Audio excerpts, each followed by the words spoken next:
My dear students, I am Kumar A N Shahdeo. मेरा नाम doctor Kumar A N Shahdeo है। HOD commerce, Marwari college Ranchi, a constituent and autonomous unit of Ranchi university Ranchi. My dear boys, आज हम लोग audit में जो टॉपिक ले रहे हैं ये है डेप्रिसिएशन, प्रोविज़न एंड रिजर्व। ये अकाउंट्स में भी इम्पॉर्टेंट है और ऑडिटिंग में भी इम्पॉर्टेंट है, क्योंकि बिना डेप्रिसिएशन के फिक्स्ड एसेट्स को हम लोग कभी भी ट्रू वैल्यू में नहीं दिखा सकते हैं।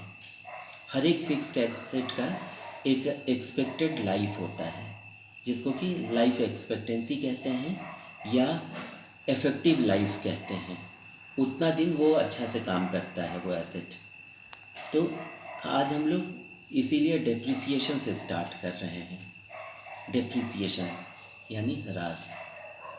कहते हैं the word depreciation has been derived from Latin word depretium. Latin word है डेप्रिटियम, इससे इंग्लिश का डेप्रिसिएशन को हम लोग लिए हैं, which means decrease in the value of fixed assets. इसका मतलब होता है कैपिटल एसेट या फिक्स्ड एसेट जो होता है उसका वैल्यू में जो डिक्रीज़ होता है, गिरावट आता है, on account of natural wear and tear और एफ्लक्शन ऑफ टाइम।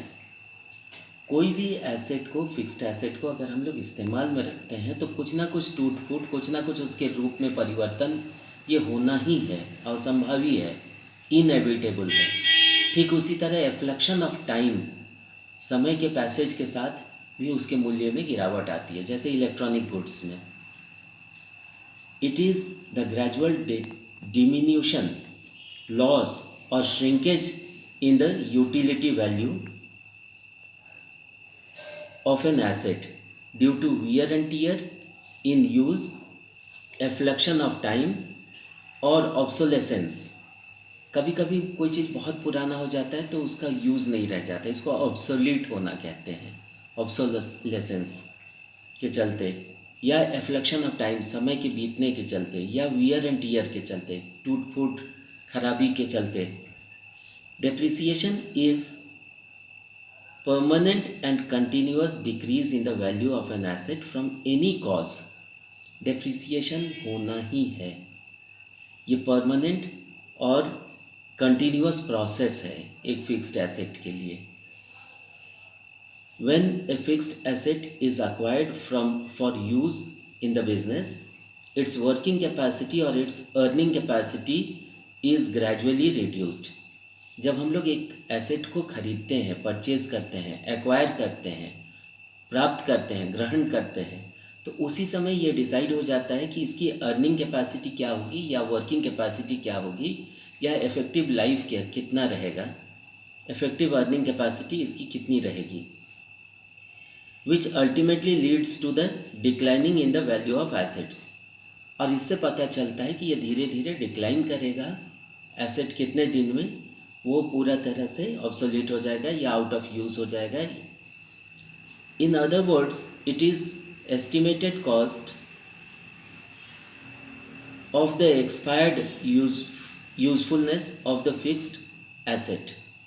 इसको एक्सपायर्ड यूजफुलनेस भी बोला जा सकता है, मतलब जब उसकी उपयोगिता ख़त्म हो जाती है, इसी को डेप्रिसिएशन कहा जाता है, ह्रास। और डिप्लीशन कहते हैं जब, जैसे माइंस से आप सामान को निकालते हैं, खोदते हैं, मिनरल्स को निकालते हैं तो वो खोखला हो जाता है, खाली हो जाता है। जैसे कोयला आप निकाल रहे हैं तो लाखों वर्ष में फिर तैयार होता है, तो उस समय वो खाली हो जाएगा। It is notable here that depreciation represents the permanent decrease in the value of assets. ये परमानेंट डिक्रीज़ होता है, ये कंटिन्यूअस डिक्रीज़ होता है, ये कैपिटल डिक्रीज होता है। It is thus a capital loss and must be provided for out of profits before they are actually distributed. और इसको प्रॉफिट में से काट के रखा जाता है हर एक साल, क्योंकि जब एक एज मशीन जैसे हम लोग एम्प्लॉय किए बिजनेस में तो हमको पता है कि इसका इफेक्टिव लाइफ 10 साल है। तो ऑर्गेनाइजेशन को या कंपनी को इस तरह से उसको तैयार करना होगा कि हर एक साल उसमें से फिक्स चार्जेस अगर है तो 10% करके डेप्रिसिएशन चार्ज करके और उसको एक अलग से रिज़र्व में रखते चला जाना होगा, ताकि वो डेप्रिसिएशन फंड एक क्रिएट हो सके और जिस समय उसका रिप्लेसमेंट होगा उस समय हम कंपनी के पास इतना पैसा हो कि वो आराम से एक नई मशीन खरीद के और उसको इंस्टॉल कर दिया जाए और उसको ज़रा सा भी विघ्न ना हो काम में, रुकावट ना हो काम में। यही बढ़िया मैनेजरियल डिसीजन माना जाता है। As regards depreciation, the auditor has to examine the adequacy and authenticity of depreciation. यहाँ ये भी ज़रूरी है कि अंकेक्षक एडिक्वेसी मतलब सफिशिएंट डेप्रिसिएशन चार्ज हो रहा है और नियम से हो रहा है, ऑथेंटिसिटी को चेक कर ले कि कहीं कोई गड़बड़ नहीं है, अकाउंटिंग प्रिंसिपल्स को वायलेट नहीं किया जा रहा है, being provided in the books of accounts of the organisation. इस बात पे अंकेक्षक का विशेष ध्यान होना चाहिए। If this is not done, the statements of profit and loss as well as the balance sheet will reveal misleading and incorrect results. जब डेप्रिसिएशन सही तरीक़ा से चार्ज होगा तभी प्रॉफिट एंड लॉस में नेट प्रॉफिट शुद्ध रूप से सही तरीके से दिखाया जा सकेगा और बैलेंस शीट में वास्तविक आर्थिक स्थिति को दिखाया जा सकेगा व्यवसाय का। इसीलिए स्पाइसर एंड ब्रेगलर ने कहा है, depreciation may be defined as measure of exhaustion of the effective life of an asset from any cause during a given period. और अकाउंटिंग स्टैंडर्ड 6 डेप्रिसिएशन अकाउंटिंग में कहा गया है, AS 6 जिसको कहते हैं हम लोग, depreciation is a measure of the wearing out consumption or other loss of the value of depreciable asset arising from use, affliction of time, obsolescence through technology and market charges। अर्थात depreciation कई एक कारण से हो सकता है, पर यह ज़रूरी है कि वो अकाउंटिंग स्टैंडर्ड्स के हिसाब से, अकाउंटिंग प्रिंसिपल्स के हिसाब से, अकाउंटिंग नॉर्म्स के हिसाब से, अकाउंटिंग एस्टैब्लिश्ड प्रैक्टिसेस के हिसाब से उसको चार्ज किया जाए और किसी तरह से भी कोई रूल्स को वायलेट नहीं किया जाए। अगर डेप्रिसिएशन करेक्ट वे में चार्ज हो रहा है, टाइमली चार्ज हो रहा है, तभी हम लोग कंफर्म रहेंगे और तभी ऑडिटर संतुष्ट होकर रिपोर्ट दे पाएगा कि नेट प्रॉफिट सही है और जो बैलेंस शीट शो कर रहा है व्यवसाय का फाइनेंशियल पोजीशन वो बिल्कुल करेक्ट है और जितना भी अकाउंट्स है, बुक्स ऑफ अकाउंट्स उसके सामने प्रेजेंट किया गया है वो ट्रू और फेयर व्यू प्रेजेंट कर रहा है बुक्स ऑफ अकाउंट्स का। यही ऑडिटर की सबसे बड़ी जिम्मेवारी है और तभी ऑडिटर की ऑथेंटिसिटी बनी रहती है। कार्टर ने कहा है, डेप्रिसिएशन इज़ द ग्रेजुअल मतलब धीरे धीरे, slowly and permanent decrease in the value of assets from any cause. ये ग्रेजुअल है, धीरे धीरे होता है, पर परमानेंट होता है डिक्रीज एसेट्स के वैल्यू में। यही डेप्रिसिएशन है, यही ह्रास है। R.G. विलियम्स का मानना है, depreciation has been defined as a gradual deterioration in the value of assets due to use. R.G. Williams कहता है यूज़ के चलते इसमें इसके मूल्य में ग्रेजुअल डिटेरियोरेशन होता है। पर हम लोग आज की दुनिया में जानते हैं कि चाहे वो यूज़ के चलते हो, चाहे एफ्लक्शन ऑफ टाइम के चलते हो, चाहे ऑब्सोलेसेंस के चलते हो, चाहे डिप्लीशन के चलते हो, चाहे वियर एंड टीयर के चलते हो, पर ये निश्चित है कि फिक्स्ड एसेट्स के मूल्य में गिरावट आना ही है। In practice the term depreciation is commonly used in a very wide sense. ये प्रैक्टिस है। अप्लाइड अकाउंट से हम लोग देखते हैं कि डेप्रिसिएशन एक बहुत बड़े सेंस में, एक बहुत विस्तृत सेंस में यूज़ होता है, covering diminution in the value of assets caused by outside fluctuations in realizable and replacement value and also amortization in the cost of assets over the period of its use। ये FRMD पॉला का मानना है। अब हम लोग आते हैं characteristics, विशेषताएं कि डेप्रिसिएशन की विशेषताएं क्या है। पहला है, it signifies that the value of the asset is in particular has fallen। जिस दिन हम लोग एसेट को परचेज करते हैं, जैसे उसका यूज़ होते जाता है, जैसे समय बीतते जाता है, जैसे उसमें कुछ ना कुछ टूट फूट होते जाता है, जैसे उसमें कमी आते जाता है, उसके साथ ही उसका मूल्य में गिरावट आएगा ही। यही डेप्रिसिएशन है। It is not concerned with the cost price और sale price but in with its book value. इसका कॉस्ट प्राइस या सेल प्राइस से कोई मतलब नहीं है, लेकिन बुक वैल्यू में इसका निश्चित और परमानेंट असर होता है। Fall in the value due to depreciation in is permanent. ये असंभावी है, निश्चित है, इनएविटेबल है कि डेप्रिसिएशन परमानेंटली होना ही है फिक्स्ड एसेट्स में। नेक्स्ट है fall in the value due to depreciation is constant. ये कांस्टेंट है, होना ही है, कंटिन्यूअस है। It is concerned with fixed assets only. Depreciation fixed assets में होता है, वो फ्लक्चुएटिंग एसेट्स में या फिक्टिशियस एसेट्स में नहीं होता है। Depreciation may arise due to any reason. Depreciation के कई कारण होते हैं, वो अभी हम लोग डिस्कस कर चुके हैं। Decrease in the form of depreciation continues till the whole life of the asset. जब तक एसेट है उसका डेप्रिसिएशन होगा ही, ह्रास। अब आते हैं हम लोग causes for providing depreciation. Depreciation क्यों चार्ज करना ज़रूरी होता है, इसके पीछे कारण क्या है?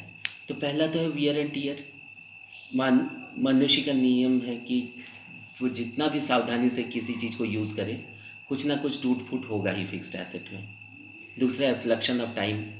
जैसे कंप्यूटर में होता है, जनरेशन होता है, तो जैसे समय बीतते जाएगा उसका मूल्य में गिरावट आते जाता है। ऑब्सोलेसेंस, पुराना पड़ जाना, वो टेक्नोलॉजी पुराना पड़ गया, या आज वो अब लोकप्रियता में नहीं है, यूज़ में नहीं है, तो इसके चलते भी डेप्रिसिएशन होता है। डिप्लीशन ऑफ एसेट्स, जैसे माइंस वगैरह में खनिज का है कि उसको निकालते जाने से वो ख़त्म हो जाता है, डिप्लीशन हो जाता है। एक्सीडेंट, मनुष्य चाहे जितना सावधान रहे, गाड़ी वगैरह में, ट्रांसपोर्ट की चीज़ों में एक्सीडेंट्स होना ही होना है। डिटेरियोरेशन, उसके मूल्य में निरंतर गिरावट, स्थिति में गिरावट। Fall in market value, depreciation का एक और महत्वपूर्ण कारण होता है मार्केट वैल्यू में गिरावट। Objects of and importance of providing depreciation, उद्देश्य क्या होता है, इसका महत्व क्या है, क्यों ज़रूरी होता है डेप्रिसिएशन चार्ज करना, प्रोवाइड करना। हम लोग जानते हैं कि एक बार जब हम लोग किसी स्थिति को प्राप्त कर लेते हैं तो उससे नीचे जाके काम नहीं कर सकते हैं। जैसे आज कंप्यूटराइजेशन आ गया है, ऑटोमेशन का ज़माना है, तो अब हम लोग सब काम मैनुअली नहीं कर पाएंगे, सब काम हाथ से नहीं कर पाएंगे। तो जब एक बार एक मॉडर्नाइजेशन के स्टेज को हम लोग प्राप्त कर लेते हैं तो अब कोशिश ये किया जाता है कि हमेशा उसका मॉडर्न वर्जन अवेलेबल हो, उपलब्ध हो व्यवसाय के लिए, कंपनी के लिए, उत्पादन के लिए। इसलिए उद्देश्य इसका ये है डेप्रिसिएशन प्रोवाइड करने का कि पहला है to provide perfect knowledge of the cost price, किसी भी चीज़ के कॉस्ट प्राइस का सही नॉलेज हो। दूसरा, presentation of the correct profit, सबसे ज़रूरी है, अगर डेप्रिसिएशन सही तरीक़ा से चार्ज हो रहा है तभी करेक्ट प्राइस, करेक्ट प्रॉफिट दिखेगा, अन्यथा वो मैनिपुलेशन हो जाएगा उसमें। तीसरा, to express true and fair view of balance sheet, व्यवसाय को जो भी पार्टीज़ उसमें कंसर्न्ड होते हैं उनके लिए सबसे ज़रूरी है कि उसकी वित्तीय स्थिति को जाने कि एक पर्टिकुलर डेट में उसकी आर्थिक स्थिति क्या है, वित्तीय स्थिति क्या है।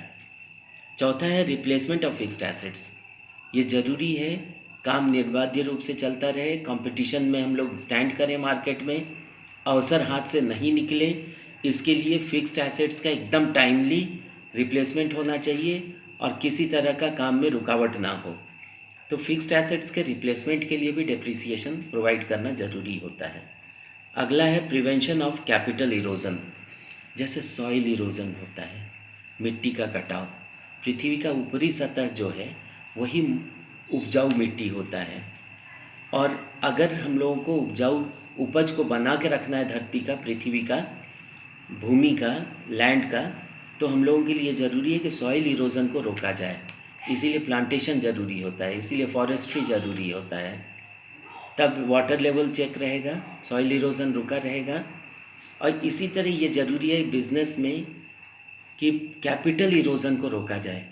अगर सही डेप्रिसिएशन चार्ज हो रहा है तब प्रॉफिट सही तरीक़ा से दिखाया जाएगा, तब profit and loss appropriation account में रिजर्व्स फंड्स चार्ज करके रखा जाएगा और उसके बाद डिविडेंड का डिक्लेरेशन होगा। तब कभी भी धोखा नहीं होगा, कैपिटल इरोजन नहीं होगा।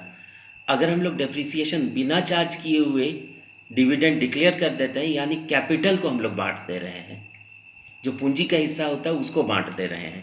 तो ये बहुत सेंसिटिव चीज़ है, बहुत महत्वपूर्ण चीज़ है कि डेप्रिसिएशन को सही टाइम में एप्रोप्रिएट वे में, एडिक्वेट वे में चार्ज किया जाए और उसको डेप्रिसिएशन रिजर्व फंड में रखा जाए। नेक्स्ट पॉइंट है टू कंट्रोल कंपटीशन। आज के युग में कट थ्रोट कंपटीशन होता है। कंपटीटर्स जो हैं वो आदमी को मौका नहीं देते हैं फिर से मार्केट में खड़ा होने का। इसलिए जो व्यक्ति व्यवसाय में है, कंपनी जो है, ऑर्गेनाइजेशन जो है, उसके लिए ये बहुत ज़रूरी है कि वो डेप्रिसिएशन सही रूप में चार्ज करे, टाइमली चार्ज करे।